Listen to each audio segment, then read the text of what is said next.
आज की इस वीडियो में एसएससी जीडी कांस्टेबल 2025 के पूरे ऑफिशियल सिलेबस को पूरी तरीके से कंप्लीट करेंगे। यानी कि जो भी आपके साथियों ऑफिशियल सिलेबस में टॉपिक्स हैं, हिंदी के, जीके जीएस के, रीजनिंग के और मैथ के, उन सभी टॉपिक के जो सबसे टॉप लेवल के साथियों क्वेश्चंस हैं, आज के इस वीडियो में उन क्वेश्चंस को साथियों मैंने लिया है। मैं कहूंगा इस पूरी वीडियो को एंड तक आप लोग देखिएगा, आपको बहुत सारे नंबर साथियों एक तरीके से आप अपने सिक्योर कर सकते हो। यानी कि जो आपका पेपर होगा उस पेपर में यहां से इस क्लास से बहुत सारे सवाल साथियों आपको देखने को मिलेंगे। तो सबसे पहले हिंदी देखेंगे, उसके बाद जीके जीएस, उसके बाद रीजनिंग और उसके बाद साथियों मैथ।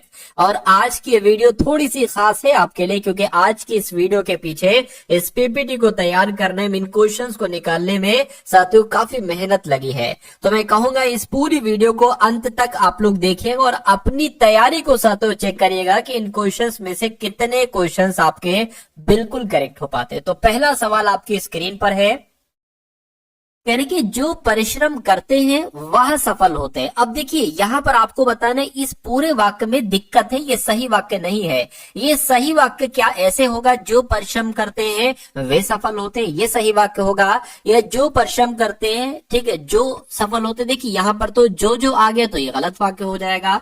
जो परिश्रम करते हैं वैसे, भाई वैसे यहां पर क्यों आ गया, ये भी गलत हो जाएगा। जो परिश्रम करते हैं वह सफल होते हैं, ये तो यहां पर लगा ही हुआ है, वहां नहीं आएगा साथियों, वे आना चाहिए। यानी कि पूरा वाक्य आपका जो शुद्ध होगा ना, जो परिश्रम करते हैं वे सफल होते हैं, ये बिल्कुल शुद्ध वाक्य हो जाएगा और यही आपका बिल्कुल सही जवाब हो जाएगा। उसके बाद देखिए कह रहे कि तंग हाल होना, इस मुहावरे का मतलब क्या होता है। तो युद्ध में फंसना नहीं, बहुत अधिक बीमार होना नहीं, मानसिक बीमारी होना नहीं, आर्थिक तंगी होना। यानी कि अगर किसी के पास साथियों किसी को आर्थिक तंगी हो जाती है तो वो कहता है भाई आजकल तो बहुत तंग हाल है मेरे। उसके बाद देखिए साथियों यहां पर अगर बात करें कि किसी ने सच ही कहा है, जिसे बुला दर्शन के लिए जा पाता है वहां आता भाई, ये थोड़ी सी दिक्कत है साथियों, मैं आपको बता देता हूं क्या होना चाहिए। किसी ने सच ही कहा है, मान लीजिए अगर इस ऑप्शन को यहां पर रखे, किसी ने सच ही कहा है जिसे बुलावा आता है, क्या अब यहां पर अगर बात करें ना, ये आना चाहिए, इसके बाद ये आना चाहिए, जिसे बुलावा आता है वही माता के दर्शन के लिए जाता है। मैं कहूंगा बुलावा यहां पर बिल्कुल सही तरीके से फिट हो जाएगा, ये शब्द बुलाना नहीं होगा, बुलवाया नहीं होगा। पूरा वाक्य एक बार फिर से मैं आपको बता देता हूं, किसी ने सच ही कहा है कि जिसे बुलावा आता है वही माता के दर्शन के लिए जा पाता है। तो कुल मिला के आंसर आपका ऑप्शन नंबर बी हो जाएगा। अगला देखिए, कह के दिए गए विकल्पों में से शुद्ध वर्तनी वाले विकल्प का साथियों चयन कीजिए। मेरी प्रार्थना स्वीकार करें, आग लगने का कारण, यहां पर तो कारण गलत लिखा हुआ है, आपको बताना है शुद्ध वर्तनी वाला वाक्य कौन सा है। उसके बाद साथियों मृत्यु पर किसी का वश नहीं है, वश नहीं चलता, ठीक है। उसके बाद साथियों यहाँ पर किसकी तैयारी, ये भी गलत। मैं कहूंगा इन तीनों में कहीं ना कहीं मिस्टेक है, लेकिन ऑप्शन नंबर ए वाले को पढ़ते हैं तो मेरी प्रार्थना स्वीकार करें, इसमें कोई दिक्कत नहीं है। तो ये आपका शुद्ध वर्तनी वाला वाक्य हो जाएगा। उसके बाद देखिए साथियों कह रहे के यहां पर अगर बात करते हैं साथियों, कह रहे कि रेखांकित शब्द का विलोम आपको बताना है, तो श्याम का आपको विलोम बताना है। कृष्ण जी को उनके रंग के कारण श्याम भी कहते हैं, तो श्याम का विलोम क्या होगा, मैं कहूंगा श्वेत होगा। अगर आपसे श्वेत का विलोम पूछ लिया जाए तो श्याम आपको बताना है, और श्याम का विलोम यहाँ पर पूछा है तो आपको श्वेत बताना है, ठीक है ना। चलिए, शाम का मतलब पता क्या होता है, शाम का मतलब एक तरीके से होता है साथियों सावला। क्या शाम का मतलब क्या होता है साथियों, सावला होता है। और श्वेत की अगर बात करें तो श्वेत का मतलब क्या होता है साथियों, सफेद होता है। अगला सवाल है आपकी स्क्रीन पर, कहा जा रहा है साथियों कि कहा सुनी होना, इस मुहावरे का मतलब क्या होता है बताइए। तो दुखी हो जाना, वश न चलना, वाद विवाद होना या प्यार जताना। मैं कहूंगा सबसे सटीक जवाब अगला देखिए, कह रहे के जो संविधान के अनुकूल हो उसके लिए एक शब्द क्या हो सकता है।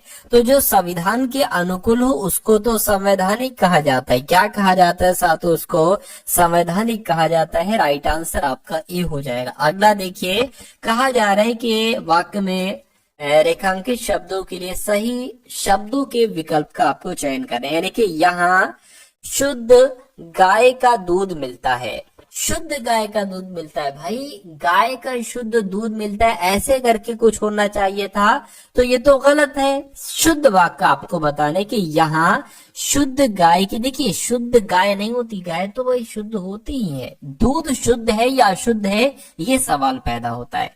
फिर से यहाँ पर साथियों देखिए, यहाँ शुद्ध दूध का गाय मिलता है ये भी गलत है। परिवर्तन की आवश्यकता नहीं है, भाई परिवर्तन की आवश्यकता तो है इसमें। यहाँ गाय का शुद्ध दूध मिलता है ये बिल्कुल सही आपका वाक्य हो जाएगा और यही आपका राइट आंसर हो जाएगा। अगला सवाल देखिए आपकी स्क्रीन पर है, कह रहे कि उस सही विकल्प का चयन कीजिए। दिए गए विकल्पों में से 3 विकल्प त्रुटि युक्त है जबकि 1 सही है।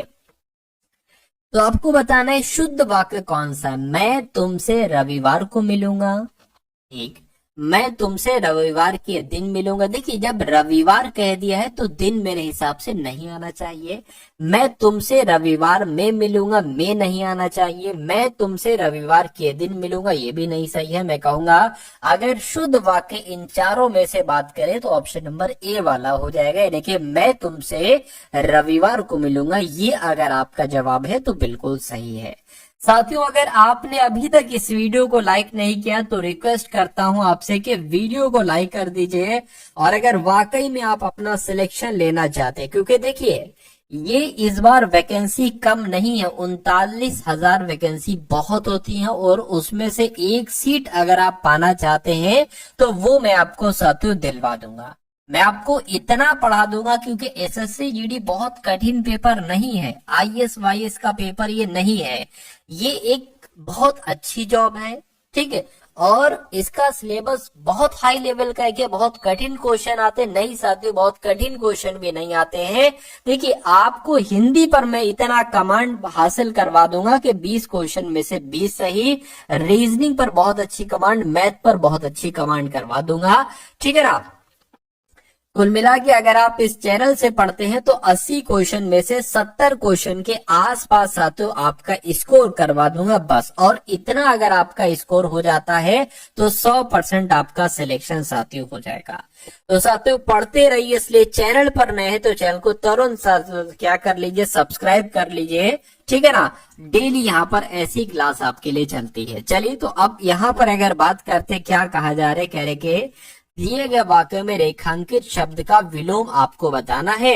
तो यहाँ पर अगर बात करें पश्चिम भारत आधुनिक मंदिरों से भरा हुआ है, तो आधुनिक का विलोम की अगर बात करें नए होगा, अनुदमी होगा, पौराणिक होगा, अनुदमी होगा, पौराणिक होगा या नवीन होगा। मैं कहूंगा पौराणिक यहाँ पर सबसे सटीक जवाब आपका हो जाएगा, यानी कि आधुनिक का विलोम क्या हो जाएगा साथियों, पौराणिक हो जाएगा। अगला देखिए कह रहे कि वाक्य में रेखांकित शब्द के लिए सही वर्तनी आपको बताना है। तो अगर बात करें शीघ्र ही वैद्य को ले आओ, तो ये गलत लिखा हुआ है। शीघ्र कैसे लिखा जाता है, जैसे आपका ऑप्शन नंबर डी में लिखा हुआ ऐसे लिखा जाता है। उसके बाद देखिए अगला सवाल है, कह रहे कि जिसका उदय हाल में हुआ हो उसके लिए एक शब्द क्या होगा, नवोदित, नवजात, नवोड़ा या नटराज। मैं कहूंगा साथियों जिसका उदय हाल ही में हुआ है उसको नवोदित कहा जाता है। ये आप लोग ध्यान रखेंगे, सारे के सारे सवाल आप लोग ध्यान रखेंगे जो मैं आपको साथियों करवा रहा हूँ, क्योंकि ये ट्रेंडिंग क्वेश्चन है। ट्रेंडिंग क्वेश्चन साथियों मतलब जो सवाल पूछे जा रहे हैं एग्जाम में और जो सवाल आने वाले समय में साथियों ट्रेंड करेंगे, तो बहुत अच्छे तरीके से इन सभी सवालों को आप लोग देखिए। कह रहे कि छलनी कर डालना, इसका मतलब क्या होता है, रौनक होना, बेफिक्र होना, मन में वैराग पैदा होना या शोक विहल कर देना।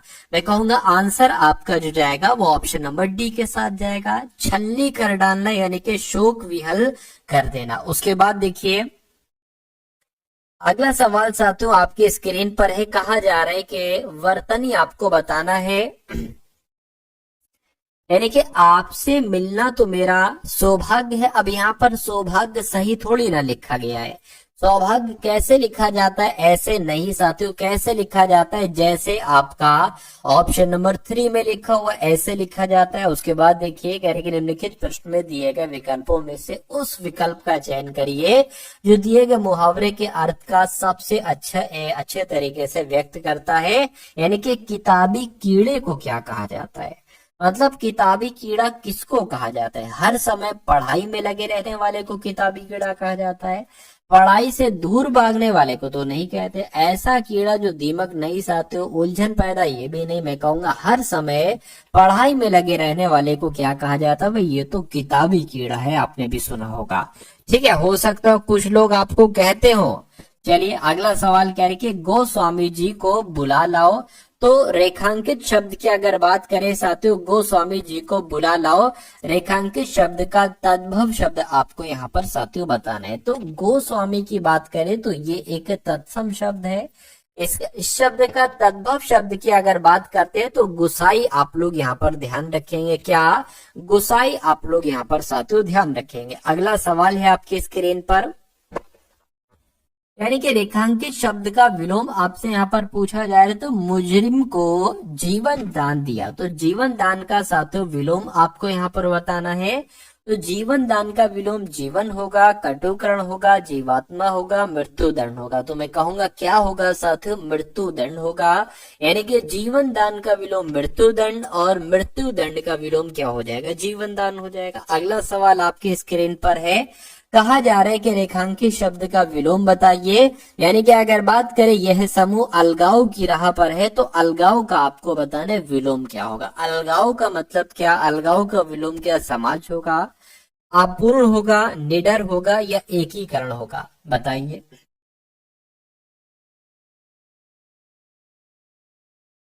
मैं कहूंगा साथियों अलगाव शब्द का विलोम क्या हो जाएगा? एकीकरण हो जाएगा। सही जवाब आपको ऑप्शन नंबर 4 हो जाएगा। अगला सवाल देखिए, कह रहे कि साथियों दिए गए वाक्य में उचित देशज विदेशज शब्द का चयन कीजिए, रिक्त स्थान की पूर्ति कीजिए। ठीक है, यहाँ पर अगर साथियों बात करें वाक्य में कुछ दिक्कत लग रही है, देखिए जरा। हाँ, इसमें कुछ दिक्कत है साथियों, मैं आपको बतला देता हूँ। ये नहीं पूछता, यहाँ पर नहीं आना चाहिए था। क्या इतनी दौलत का, क्या इतनी दौलत का जब क्या इतनी दौलत का जब वह अपने माता पिता को ही नहीं पूछता? ये नहीं पूछता जो है ना, वो यहाँ पर आना चाहिए था। नहीं पूछता ये साथियों यहाँ पर आना चाहिए था। अब आपको बताना है क्या दावत इतनी दौलत का जब वह अपने माता पिता को नहीं पूछता, या क्या फायदा होना चाहिए, या क्या जवाब, या क्या जनाब? मैं कहूंगा क्या फायदा आपका राइट आंसर हो जाएगा। पूरा वाक्य आपने सुना होगा, देखा होगा, पढ़ा होगा। क्या फायदा इतनी दौलत का जब वह अपने माता पिता को ही नहीं पूछता। उसके बाद देखिए अगला सवाल है, कह रहे कि क्या हुआ तुम्हें, तुम्हारी वहां अब नहीं रही? तो यहाँ पर आपको बताने कौन सा शब्द साथियों आ जाएगा। देखिए कह रहे के विकल्पों में से उस विकल्प का चयन करिए जो रिक्त स्थान के लिए सही स्त्रीलिंग रूप वाला विकल्प हो। तो खबर आएगा, स्वस्थ आएगा, चमक आएगा। क्या हुआ है तुम्हें, तुम्हारी वह खबर अब नहीं रही, तुम्हारी अब स्वस्थ अब नहीं रही, तुम्हारी अब चमक नहीं रही, होश नहीं रही। तो मैं कहूंगा चमक यहाँ पर आ जाएगा। ठीक है ना, चमक यहाँ पर साथियों आ जाएगा। क्या हुआ तुम्हें, तुम्हारी अब वह चमक नहीं रही। अगला सवाल देखिए आपके स्क्रीन पर है, कह रहे हैं कि पासा पलटना, इसका मतलब आपको बताना है साथियों। पासा पलटने का मतलब क्या होता है? जान छुड़ाना, या समय नष्ट करना, कठिन परिश्रम करना, या स्थिति उलट जाना। मैं कहूंगा स्थिति उलट जाने को कहा जाता है कि भाई पासा पलट गया। दिए गए शब्द का पर्यायवाची साथियों आपको यहाँ पर पूछा जा रहा है। यानी कि निशा शब्द की अगर हम बात करते हैं तो निशा का पर्यायवाची क्या होता है? शुद्ध नहीं, दंत नहीं, खेद नहीं साथियों। निशा को रात्रि कहा जाता है, रात कहा जाता है। आंसर आपका डी के साथ जाएगा। अगला सवाल देखिए, कहा जा रहा है कि दिए गए वाक्य में रेखांकित शब्दों के लिए सही शब्दों वाले विकल्प का चयन करिए। क्या लिखा हुआ है? काम खत्म होने के बाद हमने संतोष की सांस ली। तो साथियों सांस लिया यहाँ पर लिखा हुआ है, तो दिक्कत की अगर बात करें सांस लिया में है, तो होना क्या चाहिए? काम खत्म होने के बाद हमने संतोष की सांस ली, ये सही वाक्य होगा। या काम खत्म होने के बाद हमने संतोष की सांस लाओ, ये होगा। मैं कहूंगा ये तो नहीं होगा। परिवर्तन की आवश्यकता नहीं, बिल्कुल साथियों परिवर्तन की आवश्यकता है। काम खत्म होने के बाद हमने संतोष की सांस ली, ये भी नहीं होगा। बचा कौन सा? ऑप्शन नंबर 1 वाला बचा, और यही आपका राइट आंसर हो जाएगा। यानी कि पूरा वाक्य जो शुद्ध होगा ना वो ऐसे होगा, काम खत्म होने के बाद हमने संतोष की सांस ली। उसके बाद देखिए कहा जा रहा है साथियों, अटल का पर्यायवाची क्या हो सकता है बताइए। तो अटल को क्या कहा जाता है? अडिग कहा जाता है, अडिग कहा जाता है, कहते हैं भाई। तो आंसर आपका जो जाएगा वो ऑप्शन नंबर ए हो जाएगा, 1 हो जाएगा। अगला सवाल आपकी स्क्रीन पर है, देखिए साथियों और बताइए इसका राइट आंसर क्या होगा। कह रहे कि 4 विकल्पों में से उस सही विकल्प का चयन करिए जो वाक्यांशों के लिए एक शब्द का विकल्प हो, जो बाह्य संसार के ज्ञान से अनभिज्ञ हो। उसके लिए एक शब्द क्या हो सकता है साथियों बताइए। तो उसको क्या कहा जाता है? अलोकज्ञ कहा जा सकता है। यानी कि अगर ये सवाल आपसे एग्जाम में पूछा जाए कि जो बाह्य संसार के ज्ञान से अनभिज्ञ हो उसको क्या कहा जाएगा, तो उसको अलोकज्ञ कहा जाएगा। राइट आंसर आपका सी हो जाता है। उसके बाद देखिए साथियों,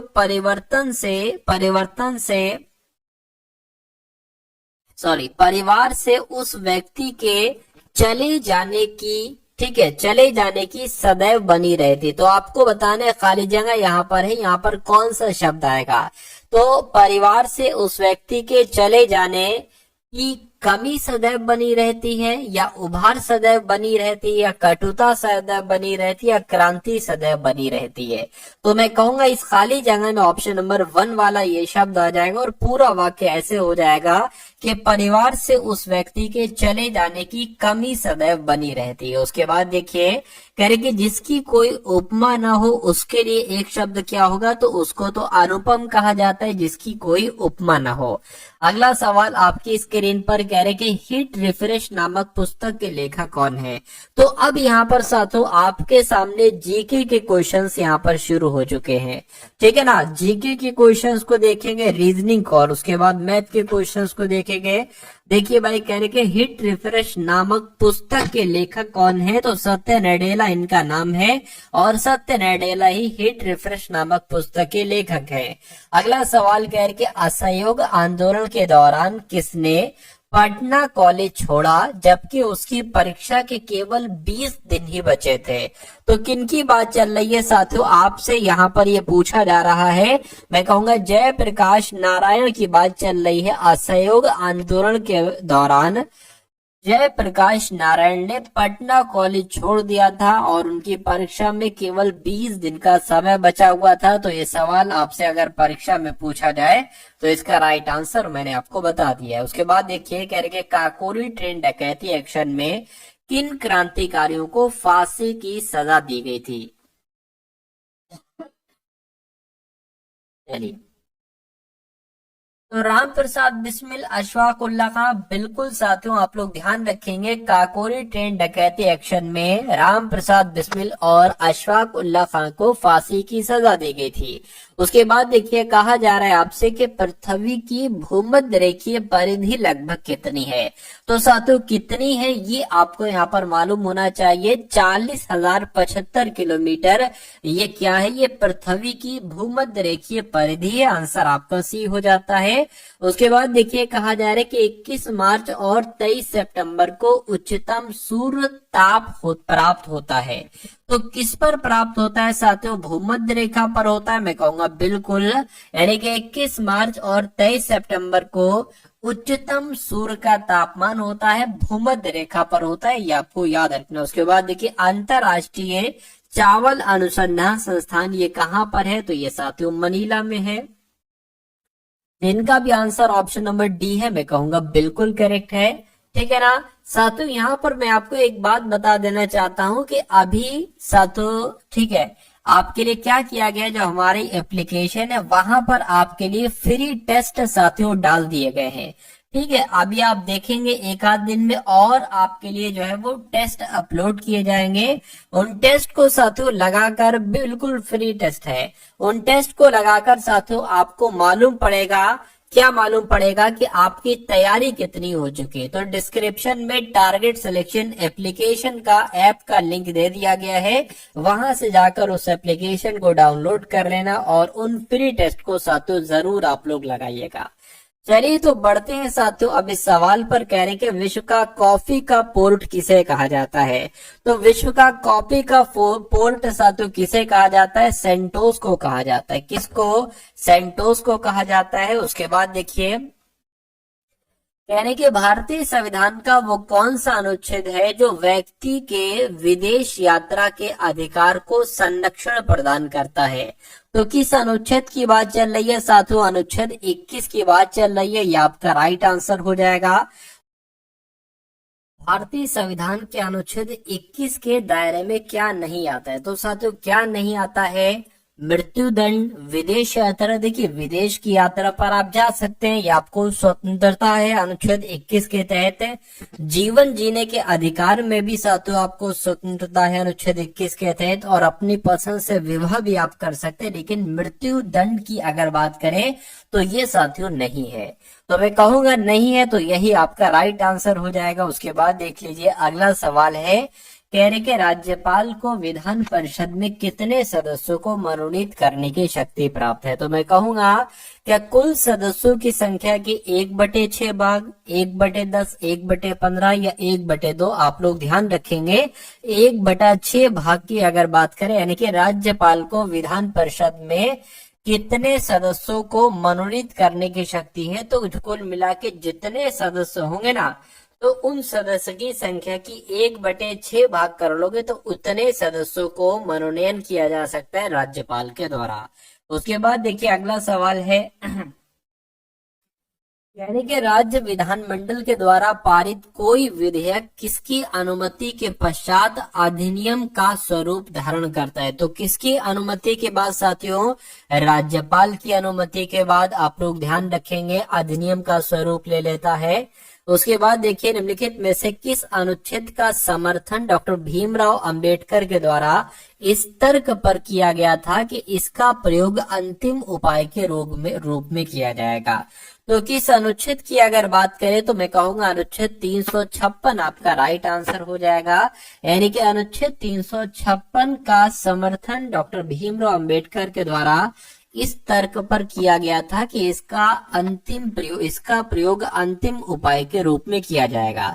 उसके बाद देखिए कहा जा रहा है कि निम्नलिखित में से कौन सा एक भारतीय संविधान के अंतर्गत आपातकाल की उद्घोषणा का आधार नहीं हो सकता है। तो साथियों कौन सा नहीं हो सकता है आपसे पूछा जा रहा है। युद्ध हो सकता है, सशस्त्र विद्रोह हो सकता है, बाह्य आक्रमण हो सकता है, आंतरिक अशांति नहीं हो सकता है। ये आपका इस सवाल का सही जवाब हो जाएगा रजत। उसके बाद देखिए अगला सवाल कह रहे कि रजत को दीर्घ दृष्टि है, ठीक है, दीर्घ दृष्टि दोष है, उसकी दृष्टि को सही करने के लिए नेत्र विशेषज्ञ उसे किस प्रकार के लेंस की सलाह देगा। अगर दीर्घ दृष्टि दोष है तो साथियों उत्तल लेंस का उसको इस्तेमाल करना चाहिए। राइट आंसर आपका डी हो जाता है। अगला सवाल कह रहे कि आंखों में प्रवेश करने वाले प्रकाश की मात्रा को किसके द्वारा नियंत्रित और विनियमित किया जा सकता है। तो किसके द्वारा साथियों, पुतली आपका यहाँ पर सही जवाब हो जाएगा। ठीक है, चलिए कह रहे कि गुप्त साम्राज्य के निम्नलिखित राजाओं में से कौन सा एक अच्छा वीणा वादक भी था। तो किसकी बात चल रही है साथियों, समुद्रगुप्त। आप लोग ध्यान रखेंगे क्योंकि समुद्रगुप्त एक अच्छा वीणा वादक भी था, इसको वीणा बजाने का शौक था। किस काल को भारतीय इतिहास का स्वर्ण युग कहा जाता है। तो आप लोगों को मालूम होना चाहिए गुप्त काल की अगर बात करते हैं, गुप्त काल को ही साथियों भारतीय इतिहास का स्वर्ण युग कहा जाता है। नेक्स्ट नंबर का सवाल आपकी स्क्रीन पर है साथियों। अब यहाँ पर अगर बात करें तो करंट अफेयर के क्वेश्चंस आप लोग देखेंगे। ठीक है, जारी आईसीसी टेस्ट ऑलराउंडर रैंकिंग में कौन शीर्ष पर रहा है। तो इनका नाम है रविंद्र जडेजा और ये आईसीसी टेस्ट ऑलराउंडर रैंकिंग में शीर्ष पर रहे हैं। यानी कि आईसीसी ने किस भारतीय खिलाड़ी पर मैच फीस का 20% जुर्माना लगाया है? तो साथियों विराट कोहली पर यह जुर्माना लगाया गया है। आईसीसी ने विराट कोहली पर मैच फीस का 20% का जुर्माना लगा दिया है। उसके बाद देखिए कहा जा रहा है कि बाल्ड ईगल को किस देश का राष्ट्रीय पक्षी बनाया गया है? तो साथियों यूएसए का राष्ट्रीय पक्षी किसे बनाया गया है? बाल्ड ईगल को बनाया गया है, ये भी आपको मालूम होना चाहिए। उसके बाद देखिए कह रहे कि मनिका जैन को किस देश में भारत का राजदूत नियुक्त किया गया है? तो अगर बात करते हैं मालडोवा देश की, तो मालडोवा देश में भारत का राजदूत किसे नियुक्त किया गया है? मनिका जैन को किया गया है। उसके बाद देखिए भारत ने मलेरिया के मामलों में कितने प्रतिशत की कमी हासिल की है? तो भारत ने मलेरिया के मामलों में साथियों तकरीबन 97% की कमी हासिल की है। ये भी आपको याद रखना चाहिए, ये सवाल भी आपके एग्जाम में साथियों पूछा जा सकता है। उसके बाद देखिए साथियों वीडियो को अगर लाइक न किया तो वीडियो को साथियों लाइक कर दीजिए, और चैनल पर अगर नए तो चैनल को साथियों तुरंत आप लोग सब्सक्राइब कर लीजिए, ठीक है। और अभी रीजनिंग का थोड़ा सा साथियों वेट कीजिए, कुछ क्वेश्चन और हैं, उसके बाद रीजनिंग को हम लोग यहाँ पर देखेंगे। कह रहे कि अटल युवा महाकुंभ और अटल स्वास्थ्य मेले का उद्घाटन कहाँ पर किया गया है? तो साथियों कहाँ पर किया गया है ये आपसे पूछा जा रहा है, फटाफट आप लोग बता दीजिए। तो साथियों लखनऊ में किया गया, उत्तर प्रदेश के लखनऊ में ही अटल युवा महाकुंभ और अटल स्वास्थ्य मेले का उद्घाटन किया गया है। अगला देखिए कह रहे कि कौन सा देश 2024 में धन प्रेषण का सबसे बड़ा प्राप्तकर्ता बना है? तो किसकी बात चल रही है साथियों? अपने भारत देश की बात चल रही है। 2024 में अपना भारत धन प्रेषण का सबसे बड़ा प्राप्तकर्ता बना है। अगला देखिए साथियों कहा जा रहा है कि किसे वित्त मंत्रालय में राजस्व सचिव नियुक्त किया गया है? तो किसको किया गया है साथियों बताने की कोशिश करेंगे आप सभी लोग। तो इनका नाम है अरुणेश चावला, और अरुणेश चावला को वित्त मंत्रालय में राजस्व सचिव नियुक्त किया गया है। उसके बाद देखिए अमिताभ चटर्जी को किस बैंक का नया प्रबंध निदेशक नियुक्त किया गया है? तो जम्मू और कश्मीर बैंक का प्रबंध निदेशक किसे बनाया गया है? अमिताभ चटर्जी को बनाया गया है। हाल ही में कहा पहली वाइन उत्पादन इकाई की साथियों शुरुआत की गई, आपसे पूछा जा रहा है। तो यहाँ पर अगर बात करें कहाँ पर की गई है? उत्तराखंड में की गई है। राइट आंसर आपका ऑप्शन नंबर सी हो जाएगा। उसके बाद देखिए अगला सवाल है, तो अब यहाँ पर साथियों आपके रीजनिंग के क्वेश्चन शुरू हो चुके हैं। तो सभी के सभी रीजनिंग के क्वेश्चन देखिएगा, और यहाँ से साथियों आपके कई सारे एग्जाम में भी सवाल पूछे जाएंगे। तो पहला सवाल है, कह रहे कि ए से जेड के वर्णमाला अक्षर एक दूसरे के उल्टे क्रम में दर्शाते हैं, यानी कि ए को जेड लिखा जाता है, बी को वाई लिखा जाता है, सी को एक्स लिखा जाता है और डी को डब्ल्यू लिखा जाता है। तो आपको बताना है कि C E R T I F I E D को क्या लिखा जा सकता है। आपको मालूम होना चाहिए सी को एक्स लिखा गया है, तो साथियों यहाँ पर भी सी है ना, तो साथियों एक्स सबसे पहले आ जाएगा। डी को डब्ल्यू लिखा गया है, तो साथियों क्या आ जाएगा? यहाँ पर डब्ल्यू आ जाएगा। और आप देख रहे हैं कि हर ऑप्शन में सबसे पहले एक्स है और लास्ट में साथियों डब्ल्यू है। मैं आपको कोई चीजें साथियों बता देता हूँ। देखिए एक तो ध्यान रखेंगे लव, ये तो आपको याद रहेगा वर्ड। एल का अपोजिट हो जाएगा ओ का अपोजिट हो जाएगा एल, वी का अपोजिट हो जाएगा ई का अपोजिट हो जाएगा वी। आपने पी के मूवी तो देखी होगी साथियों, तो पी के ये हो गया, पी का अपोजिट हो जाएगा के, और के का अपोजिट हो जाएगा पी। देखिए एम एन आस पास आते हैं, तो एम का अपोजिट एन, एन का अपोजिट एम हो जाएगा। उसके अलावा साथियों एक चीज होती है यू एफ, यू का अपोजिट एफ और एफ का अपोजिट क्या हो जाएगा? यहाँ पर यू हो जाएगा। उसके अलावा और ध्यान रखेंगे साथियों शर्ट गेज, क्या साथियों? शर्ट गेज, ठीक है। अब देखिए एस का अपोजिट एच, आई का अपोजिट आर, टी का अपोजिट जी, ए का अपोजिट जेड। अब इसको देखिए करने की कोशिश कीजिए। ई का अपोजिट क्या मैंने आपको बताया? वी, तो यहाँ पर साथियों वी आ जाएगा। आर का अपोजिट मैंने आपको क्या बताया? आर का अपोजिट आई बताया, तो यहाँ पर साथियों आई आ जाएगा। टी की बात करें, टी का अपोजिट मैंने जी बताया, यहाँ पर साथियों जी आ जाएगा। आई का अपोजिट मैंने क्या बताया, आई का अपोजिट आर बताया, तो यहाँ पर आर आ जाएगा। एफ की अगर बात करें, ये एफ का अपोजिट यू बताया, तो साथ में यहाँ पर यू आ जाएगा। उसके बाद एक सेकेंड रुकिए जरा, इसको मैं अभी हटा देता हूं। ठीक है, क्या लिखा है, ठीक है, आई का अपोजिट क्या बताए, आई का अपोजिट साथियों आर बताए, यहाँ पर आर आ जाएगा। ई की बात करें, ई का अपोजिट वी बताया मैंने, और डी का अपोजिट क्या डब्ल्यू हो जाएगा। तो ऐसा कौन से ऑप्शन में लिखा हुआ है साथियों, X V I G R U R V W, मैं कहूंगा ऐसा ऑप्शन नंबर बी में लिखा हुआ है। तो ये क्या होगा, ये आपका साथियों बिल्कुल सही जवाब हो जाएगा। अगला सवाल आपकी स्क्रीन पर, कहा जा रहा है साथियों के वाई बी की माँ है, बी का विवाह सी से हुआ है, और एक्स सी का पिता है, जे एक्स का इकलौता पुत्र है, के जे की इकलौती संतान है। तो बी का जे से क्या संबंध होगा, जो जो कहा जा रहा है वो करते जाइए। बी की माँ वाई है, तो साथियों हम मान लेते हैं यहाँ पर क्या कि बी की माँ कौन होगी साथियों, बी की माँ वाई होगी, माइनस लगा दिया, बी की माँ वाई हो गई। उसके बाद कहेंगे कि बी का विवाह सी से हुआ है। अभी हमें नहीं पता है कि बी पति है या पत्नी है, बी का विवाह सी से हुआ है, ठीक है। यानी कि एक्स सी का पिता है, यानी कि ये जो एक्स होगा ना साथ, तो एक्स ये एक्स होगा ना, ये आपका सी का पिता हो जाएगा। यानी कि बी की माता है वाई, सी का पिता कौन है साथ, तो एक्स है यहाँ पर, ठीक है, पिता है तो प्लस लगा दिया हमने, ठीक है। उसके बाद कह रहे हैं कि एक्स का इकलौता पुत्र जे है, एक्स का इकलौता पुत्र, एक्स का इकलौता पुत्र कौन है साथियों, जे है। यानी कि एक्स का इकलौता पुत्र कौन है, जे है। तो मैं कहूंगा ये फिर बेटी होंगी, क्योंकि एक्स का एकमात्र बेटा बताया गया है, तो फिर ये कौन हो जाएंगी, बेटी हो जाएंगी।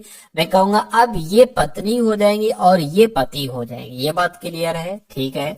अब देखिए उसके बाद लिखा हुआ है जे की इकलौती संतान के है, तो साथियों जे की इकलौती संतान कौन हो जाएगी, जे की इकलौती संतान के हो जाएगी। बात भी क्लियर है। यानी कि बी का जे से क्या संबंध, यानी कि जे क्या कहेगा बी को, तो जे क्या कहेगा बी को मुझे बताइए।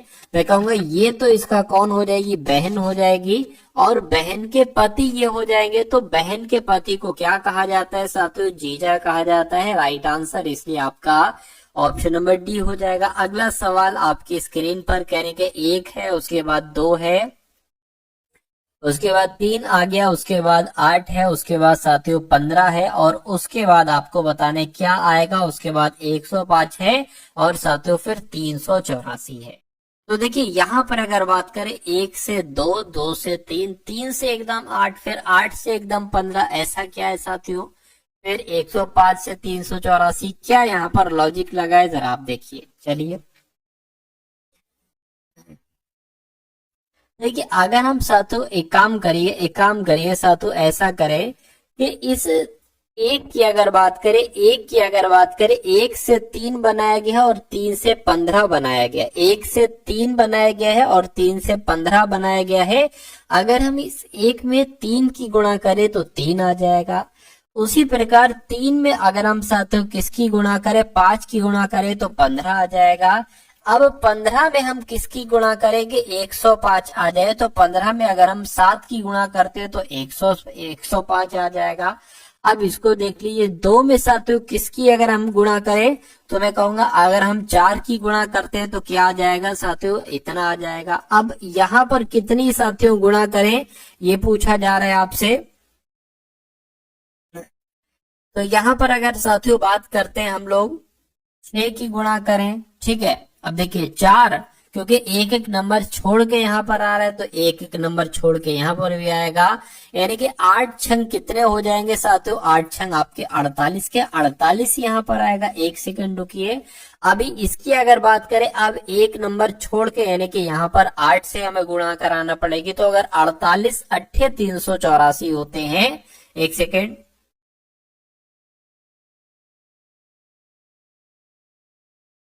हाँ ठीक है, ये इतना हो गया, ठीक है। गुणा करा के एक बार देख लेते हैं। 48 अट्ठे अगर कितने होते हैं, अगर 384 होते हैं तो ठीक है, 8 टू 64 हो जाएगा, 4 अट्ठे 32, 33 34 35 36 37 38, यानी के बिल्कुल साथियों, ठीक है, 48 अट्ठे 384 आ गया, यानी कि यहाँ पर 48 ही आएगा और 48 ही हमारा बिल्कुल सही जवाब हो जाएगा। उसके बाद देखिए नेक्स्ट नंबर का सवाल है आपकी स्क्रीन पर। क्या इस सवाल में साथियों कहा जा रहा है, इस सवाल को अच्छे तरीके से देखिएगा और आंसर बताने की कोशिश कीजिएगा। यानी कि एक महाविद्यालय में 15 विद्यार्थी इतिहास और मनोविज्ञान दोनों विषयों का अध्ययन करते हैं। ये सवाल आपसे इस बार एग्जाम में पूछा जाएगा और मैं कहूंगा इसको मैं बहुत आराम से आपको समझा दूंगा। देखिएगा, एक महाविद्यालय में 15 विद्यार्थी इतिहास और मनोविज्ञान दोनों विषयों का अध्ययन करते हैं। ठीक है, करके मिलाकर क्या लिखा हुआ है, अच्छा कुल मिलाकर होना चाहिए, कुल मिलाकर 22 विद्यार्थी इतिहास का अध्ययन करते हैं और 32 विद्यार्थी मनोविज्ञान पढ़ते हैं। 12 और विद्यार्थी हैं जो केवल भौतिकी का अध्ययन करते हैं। केवल इतिहास और केवल भौतिकी का अध्ययन करने वाले विद्यार्थियों की कुल संख्या क्या है। देखिए, अगर यहाँ पर हम लोग बात करें, मान लीजिए क्या कहा गया है, एक महाविद्यालय जिसमें 15 विद्यार्थी इतिहास और मनोविज्ञान दोनों विषय पढ़ते हैं। तो मान लीजिए साथियों, क्या अगर बात करते हैं साथियों, ये मनोविज्ञान वाले हो जाएंगे और यहाँ पर अगर बात करते हैं साथियों, यहाँ पर अगर बात करें ये इतिहास वाले हो जाएंगे। यहाँ पर कहा गया है कि 15 विद्यार्थी जो है ना, ये इतिहास भी पढ़ते हैं और मनोविज्ञान भी पढ़ते हैं। तो मैं कहूंगा यहाँ पर 15 नंबर आएगा, क्योंकि 15 विद्यार्थी ऐसे हैं जो मिले जुले हैं, मनोविज्ञान भी पढ़ते हैं, इतिहास भी पढ़ते हैं। उसके बाद कहा गया है कि कुल मिलाकर 22 विद्यार्थी इतिहास का अध्ययन करते हैं। कुल मिलाकर 22 विद्यार्थी इतिहास का अध्ययन करते हैं, 15 विद्यार्थी जो हैं ये इतिहास पढ़ते हैं। अब हमें 7 लिखना पड़ेगा सिर्फ यहाँ पर, यानी कि देखिए 22 विद्यार्थी इतिहास का अध्ययन करते हैं, तो यहाँ पर 22 विद्यार्थी ही तो इतिहास का अध्ययन कर रहे हैं भाई। उसके बाद लिखा हुआ है कि 32 विद्यार्थी मनोविज्ञान पढ़ते हैं। तो 32 विद्यार्थी मनोविज्ञान पढ़ते हैं, तो साथियों 15 तो यहाँ पर हो गया, बचा कितने, 17, यानी कि कुल मिला के 32 विद्यार्थी मनोविज्ञान पढ़ते, ये बात भी बिल्कुल क्लियर हो गई। उसके बाद कहने के 12 और विद्यार्थी हैं जो केवल भौतिकी का अध्ययन करते हैं। ठीक है, यानी कि भौतिकी की अगर बात करें तो साथियों भौतिकी हम यहाँ पर बना लेते हैं, फिजिक्स। तो क्या कहा जा रहा है कि 12 विद्यार्थी हैं जो केवल भौतिकी पढ़ते हैं। तो साथियों सिर्फ और सिर्फ भौतिकी पढ़ने वाले कितने हैं, 12 विद्यार्थी हैं।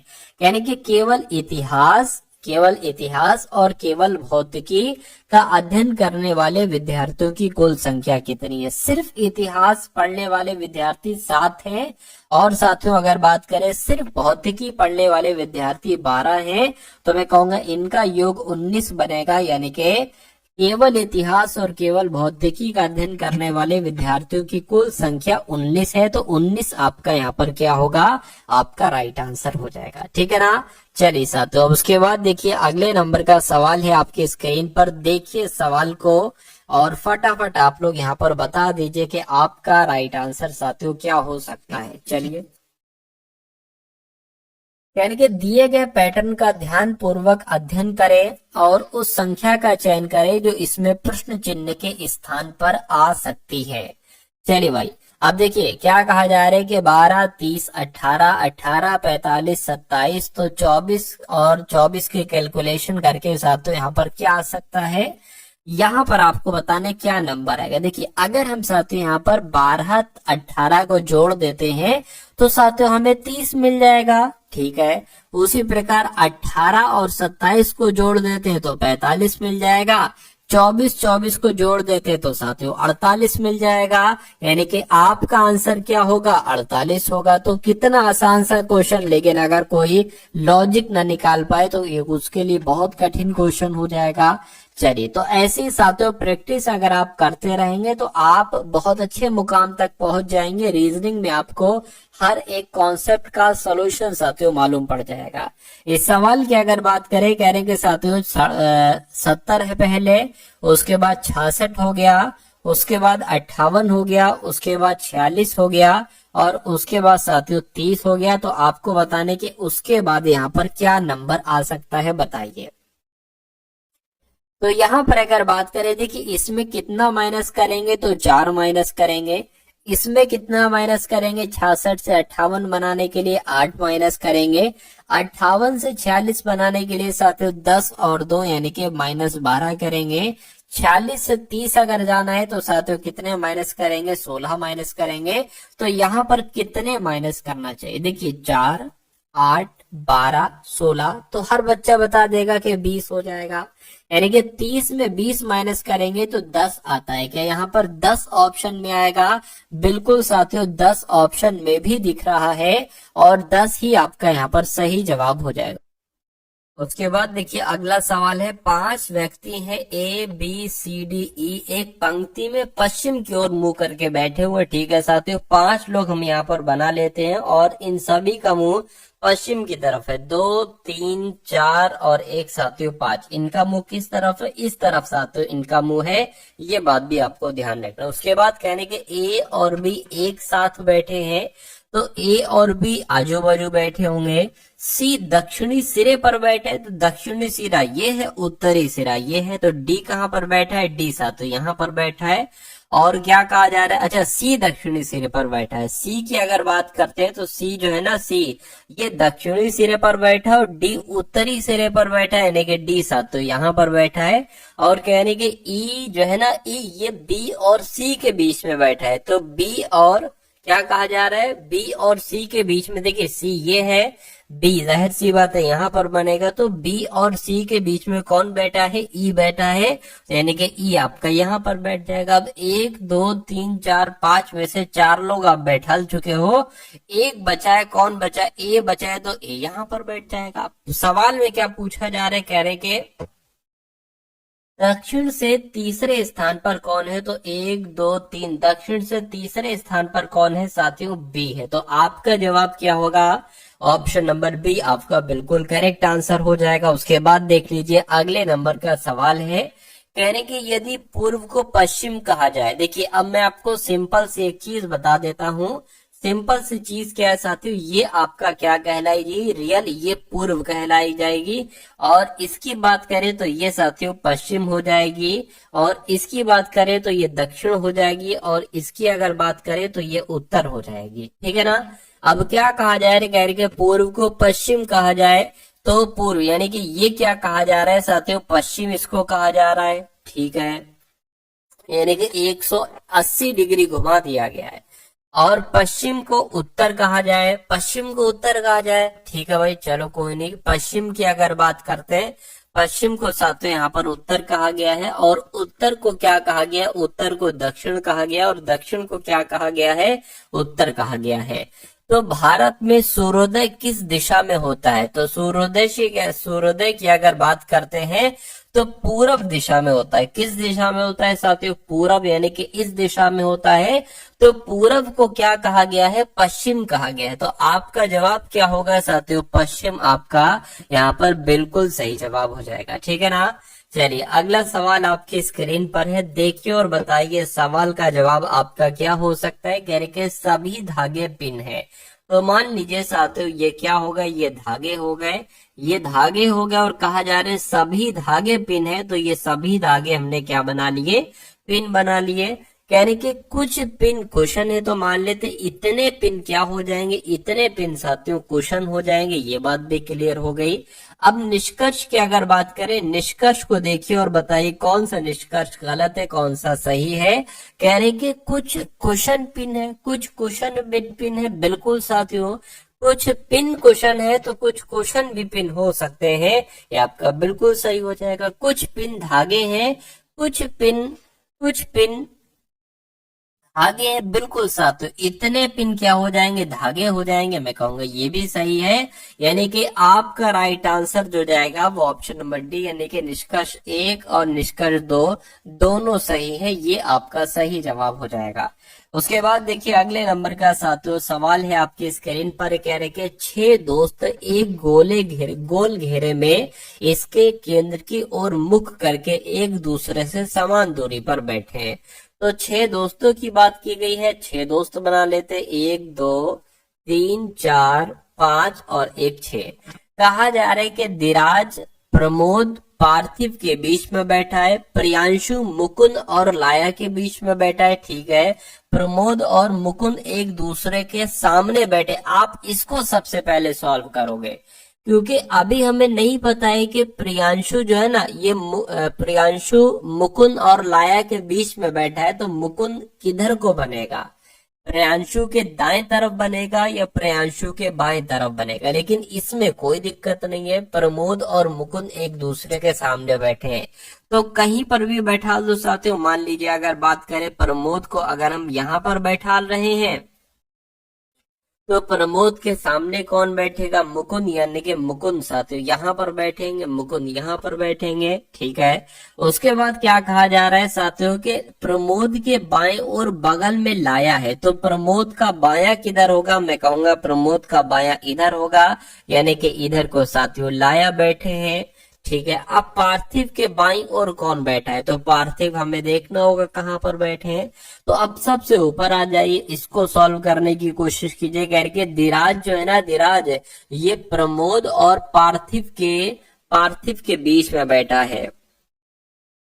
तो धीराज की अगर बात करें साथियों, देखिए अगर हम प्रमोद यहाँ पर बना दें और पार्थिव यहाँ पर अगर साथियों बैठा दें, तो सवाल में क्या कहा गया, सवाल में कहा गया था कि प्रमोद, ये प्रमोद हो गया, और पार्थिव के बीच में धीराज बैठा है, यानी कि धीराज साथियों यहाँ पर आ जाएगा, ठीक है। ये बात भी क्लियर होगी। 6 लोग थे, 6 में से 5 आपने बैठा दिए, एक बचे हैं, एक कौन बचे हैं साथियों, यहाँ पर अगर बात करते हैं, देख लेते इसको, प्रियांशु मुकुंद और लाया के बीच में बैठा है, मुकुंद लाया बीच में कौन बैठ जाएगा साथियों, प्रियांशु बैठ जाएगा। तो कुल मिला के 6 लोग थे, 6 आपने बैठा दिए। पार्थिव के बाईं और बगल में कौन बैठा है, तो पार्थिव किधर है, पार्थिव के बाईं और साथियों बगल में कौन बैठा है, धीराज बैठा है। तो धीराज आपका क्या हो जाएगा, सही जवाब हो जाएगा। और जिनका भी आंसर मेरे आंसर से पहले था, उन सभी का आंसर यहाँ पर बिल्कुल करेक्ट हो जाता है। अब उसके बाद देखिए साथियों, यहाँ पर आपके सामने मैथ के क्वेश्चन शुरू हो चुके हैं, तो इन सभी मैथ के क्वेश्चंस को साथियों जरूर देखिएगा। बहुत शानदार कॉन्सेप्ट यहाँ पर इस वीडियो में साथियों मैंने लिए हैं। तो मैथ का साथियों पहला सवाल है, कहा जा रहा है कि किसी संख्या के 40% और उसी संख्या के 30% का अगर डिफरेंस देखा जाता है, अंतर देखा जाता है, तो 70 है, तो वो संख्या बता दीजिए, वो संख्या कौन सी है। देखिए ये सवाल ऑप्शन से भी हो सकता है। अगर हम मान लीजिए इस ऑप्शन को राइट माने, तो हम कह सकते हैं कि 800 का 40% और 800 के 30%, इन दोनों का अगर अंतर करेंगे, डिफरेंस करेंगे, तो 70 आता है, तो हमारा ये जवाब हो जाएगा। एक बार देख लीजिए साथियों, 800 का 40% ये हो गया, माइनस लगा दिया अंतर, और 800 का कितना कहा गया है साथियों, 30% कहा गया है, तो ये हो गया। इन दोनों का अगर अंतर 70 आता है, तो हमारा ये आंसर हो जाएगा। इन 2 जीरो से ये 2 जीरो, इन 2 जीरो से ये 2 जीरो कैंसिल, 8 चौक 32 यानी कि 320, और 8 तिया 24 साथियों कितना हो जाएगा, मैं कहूंगा क्या 70 इनको माइनस करके आएगा साथियों, नहीं, ठीक है, 80 आएगा।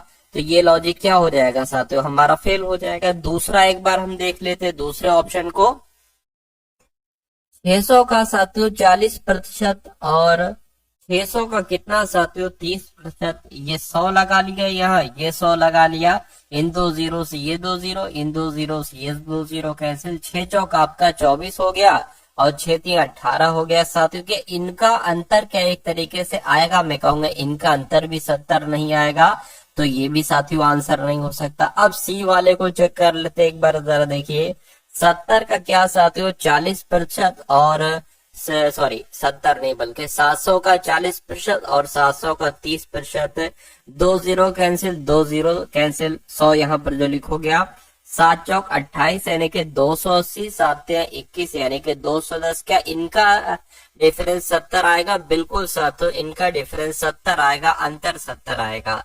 तो हमारा जवाब क्या होगा साथियों, ऑप्शन नंबर सी हमारा बिल्कुल सही जवाब हो जाता है।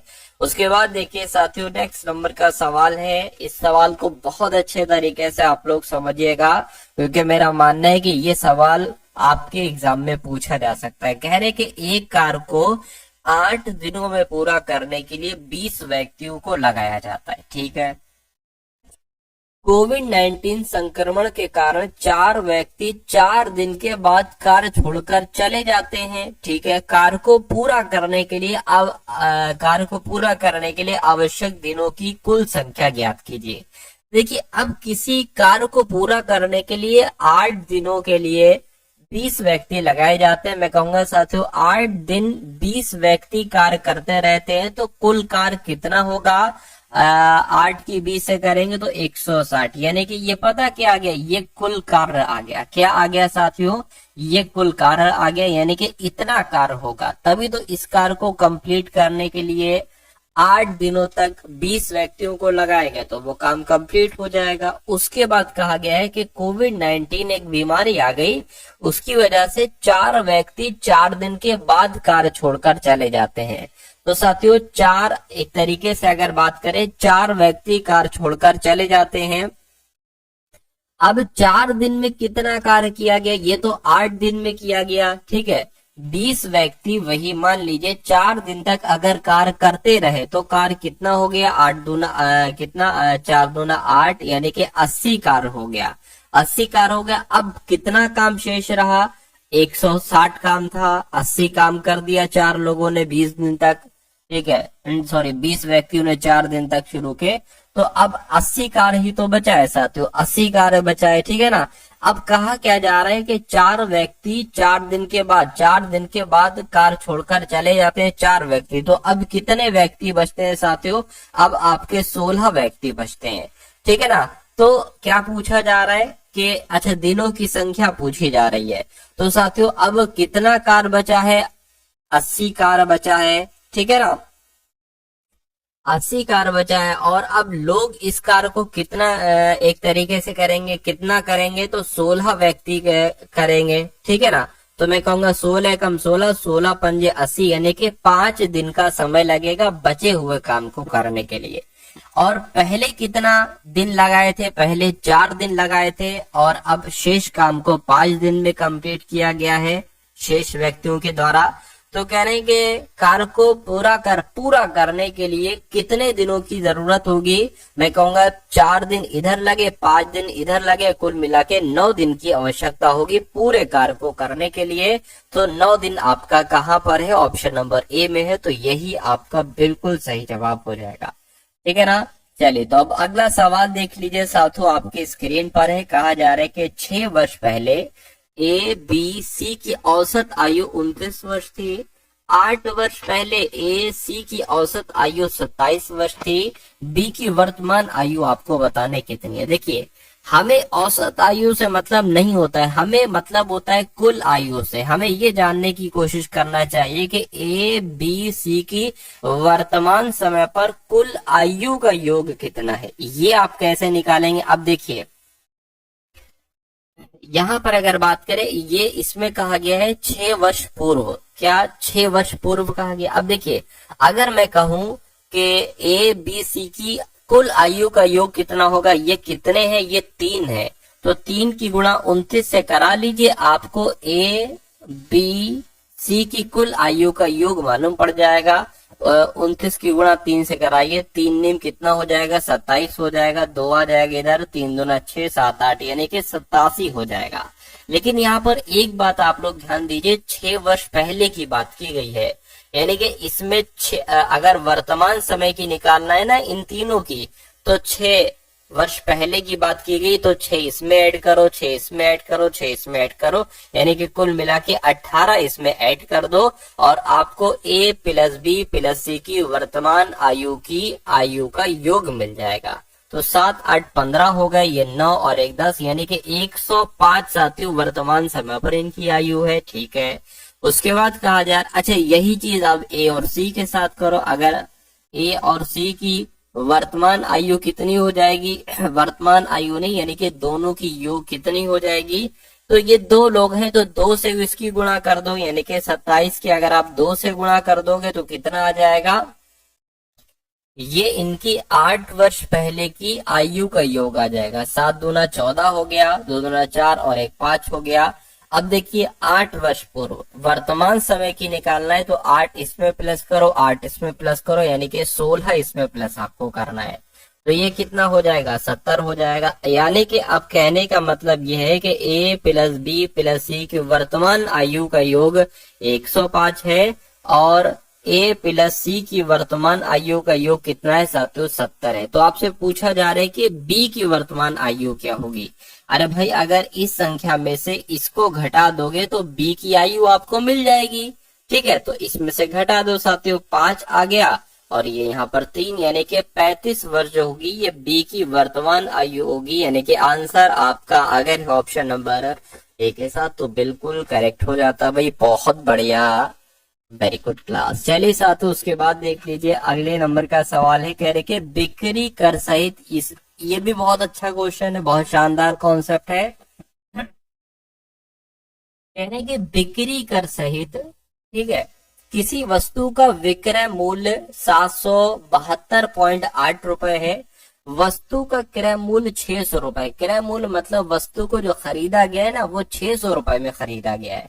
यदि दुकानदार ने 15% लाभ कमाया तो बिक्री की दर क्या हुई। बिक्री की दर यानी कि जब बिक्री बेचा जा रहा था तो उसमें दर कितनी हुई आपसे पूछा जा रहा है। देखिए 600 रुपए में अगर किसी वस्तु को खरीदा था, ठीक है, और अगर बात करें 15% का वो लाभ कमा रहा है, ठीक है ना, 600 रुपए में खरीदा और दुकानदार ने 15% का लाभ कमाया। तो देखो जरा 600 का 15% साथियों कितना निकलता है, 0 से 2 जीरो कैंसिल हो जाएंगे आपके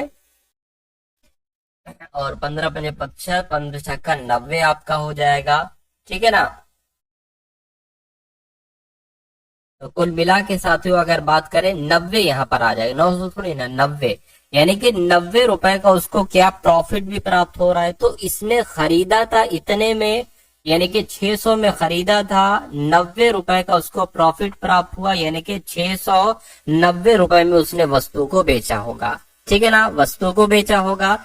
अब यहाँ पर कहा गया है कि विक्रय मूल्य जो है वो 772.8 है। तो जरा 772 क्या साथियों, 772.8 में से 690 को घटा दो, 690 को क्या कर दो साथियों, घटा दो। चलिए घटा देते हैं इसको हम लोग। तो यहाँ पर क्या हो जाएगा 17 में से साथियों तो 8 बच जाएगा यहाँ पर, मतलब कुल मिला के 82.8 रुपए यहाँ पर क्या आ जाएगा, एक तरीके से दर आ जाएगी। ठीक है, तो इसको आपको क्या बदलने, इसके आपको प्रतिशत में बदल लेना है। प्रतिशत में बदलोगे तो गुणा 100 से करना पड़ेगी और नीचे क्या आ जाएगा, एक तरीके से साथियों ये आ जाएगा 690 आ जाएगा। तो 690 आ गया, इसको कैलकुलेट कर दो, बिक्री कर की दर आपको कितनी है ये मालूम पड़ जाएगी।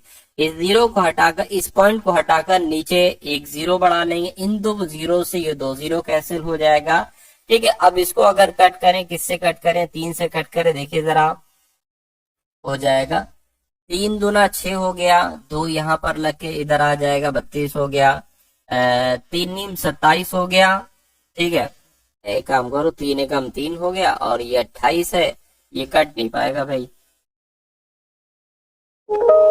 यहाँ पर तो दिक्कत मिस्टेक होगी। देखिए 2 नहीं ये 3 नहीं, ये 2 आना चाहिए भाई। ठीक है, 3 से कट किया ना, 3 दूना 6, तो ये 2 यहाँ पर आ जाएगी, हो गया 22। 3 सत्ते कितना हो जाएगा साथियों, 3 सत्ते 21 हो जाएगा, एक बचेगा 8 में लग जाएगा, 18 हो गया, 3 छः 18 हो गया। इसको कट करेंगे, 3 दूना 6, 3 3 9, यानी कि अब आपके पास आ गया 276/23 आ गया। इसको अगर कट करें, ये किससे साथियों कट करें, देखिए जरा, इसकी अगर साथियों बात करें क्या डायरेक्ट इसी से ही कट कर लें, 276 भाग यहाँ पर 23 है, तो इसको अगर कट कर देखिए 23 से कट करते, 23 से कम 23 हो गया। अब कितना जाएगा, 24 25 26, यानी कि यहाँ पर साथियों कितना जाएगा, 24, 25, 26, 27 4 जाएगा ना, तो ये साथियों अब 46 हो गया। 23 दूना कितना हो जाएगा, 46 हो जाएगा। तो कुल मिला के मैं कहूंगा 12, अगर बात करते हैं 12% आपका सही जवाब हो जाएगा, जो कौन से आंसर में है, जो ऑप्शन नंबर सी वाले में है। तो अगर आपको थोड़ी सी दिक्कत लगी इस सवाल को समझने में, तो दोबारा देखिएगा, मैं कहूंगा आपकी समझ में बहुत आराम से आ जाएगा, बहुत अच्छे तरीके से आ जाएगा।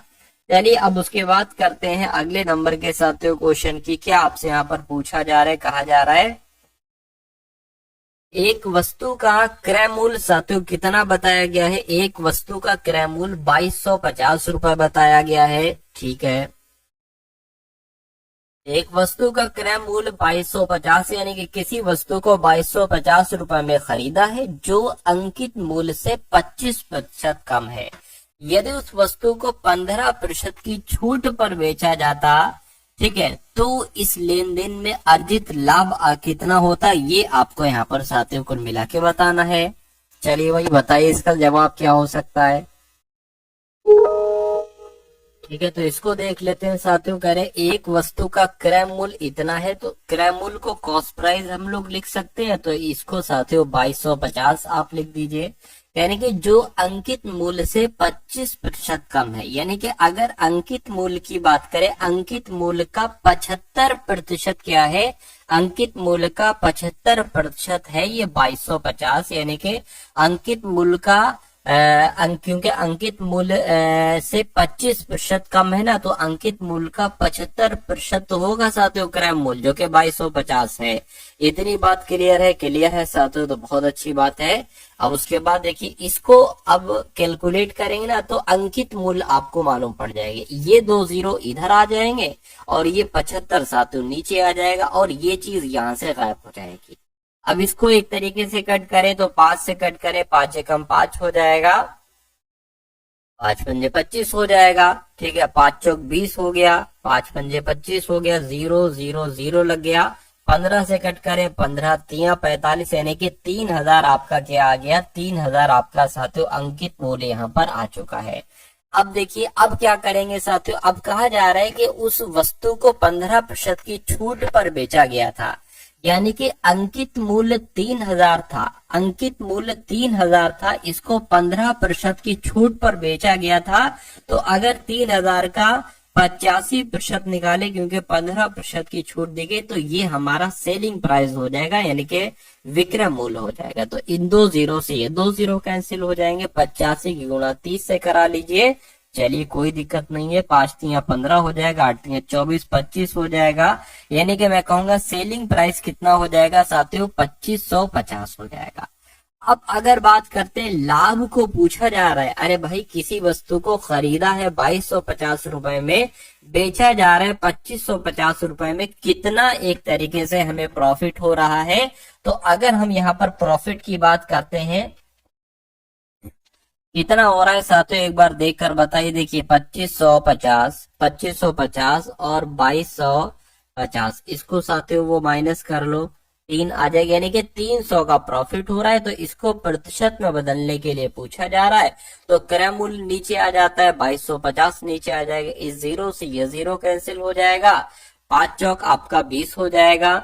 ठीक है, 5 पंजे 25 हो जाएगा। इसकी बात करें, 5 छंग आपका 30 हो जाएगा, ये आ गया। इसको कैलकुलेट कर लीजिए साथियों, 3 से कट करे तो 3 एकम 3, 3 पंजे 15 हो जाएगा, 3 दूना 6 हो जाएगा, इतना आ गया। ठीक है, अब अगर इसको कट करे, 15 से कट करें डायरेक्ट, ठीक है, 15 एकम 15, 5 इधर आ जाएगा, 15 तिया 45, तो 13 पॉइंट करके कुछ आंसर आएगा, और 13 पॉइंट करके आंसर ऑप्शन नंबर डी में है। तो ये क्या होगा, ये आपका साथियों बिल्कुल सही और करेक्ट आंसर हो जाता है भाई। बहुत बढ़िया, वेरी गुड क्लास। अगला सवाल आपके स्क्रीन पर है, करके 600 रुपए की धनराशि पर साधारण ब्याज की दर से 3 वर्षों में प्राप्त मिश्रधन 850 है, तो ब्याज की वार्षिक दर ज्ञात कीजिए। देखिए आपके पास, ठीक है, मूलधन है, ठीक है, 600 रुपए है, आपके पास समय है, 3 वर्ष का समय है, आपके पास मिश्रधन यानी कि साथियों ए है, जिसको हम कह सकते हैं 850 है। आपसे आर यहाँ पर पूछी जा रही है, यानी कि रेट आपसे यहाँ पर क्या पूछी जा रही है, चलिए तो अगर हम साथियों बात करें साधारण ब्याज कितना होगा, तो इन दोनों को घटा दो आपस में, साधारण ब्याज आपको पता चल जाएगा 250 साधारण ब्याज हो जाएगा इन दोनों को घटाने पर। अब अगर बात करते हैं साथियों, देखिए आपके पास P है, आपके पास क्या है, साधारण ब्याज है, आपके पास समय है, R आपको निकालना है। तो R बराबर दर बराबर साधारण ब्याज गुणा 100 बटे P इंटू टी, ये आ गया सूत्र। इसको कैलकुलेट कर लीजिए, दर निकालना है आपको ना। साधारण ब्याज कितना है 250 है, गुणा 100 यहाँ पर हो जाएगा। P कितना है 600 है, और T कितना है 3 है। इसको कैलकुलेट कर लीजिए, इन दो जीरो से ये दो जीरो कैंसिल हो जाएंगे, ठीक है ना। और अगर बात करें साथियों, अब आपके पास यहाँ पर क्या आ चुका है, अब आपके पास 250 बचे, ठीक है, बटे 18 आ चुका है। इसको साथियों अब आपको कैलकुलेट कर लेना चाहिए। चलिए भाई इसको कैलकुलेट कर लेते हैं। 2 नीम 18, ठीक है, 2 एकम 2, और यहाँ पर 25 आ जाएगा, यानी कि 125 बटे 9 यहाँ पर आ रहा है। और 125 बटे 9 हमें ऑप्शन में भी दिख रहा है। तो कितनी दर निकली साथियों, 125 बटे 9% आपकी दर निकली। दर निकली तो यही क्या होगा, यही आपका बिल्कुल सही जवाब हो जाता भाई। बहुत बढ़िया, वेरी गुड क्लास। चलिए साथियों अब इस सवाल को देख लेते हैं। क्या है इस सवाल में, एक संख्या को 65 से विभाजित करने पर शेषफल 31 प्राप्त होता है। वही संख्या जब 13 से विभाजित की जाती है तो शेषफल क्या प्राप्त होता है। तो इसकी एक शॉर्ट ट्रिक है। देखिए अगर कभी भी ऐसा सवाल आएगा तो आपसे स्ट्रक्चर यही होगा सवाल का, बस ये 3 संख्याएं बदली हुई होंगी, ये वाली और ये वाली। सवाल इस ऐसे होगा, एक संख्या को इतने से विभाजित करने पर शेषफल इतना प्राप्त होता है, तो वही संख्या जब इतने से विभाजित की जाती है तो शेषफल क्या होगा। सबसे पहले आप साथियों क्या करिए, सबसे पहले की अगर यहाँ पर बात करें थे, 65 से विभाजित करने पर शेषफल इतना प्राप्त होता है, ठीक है,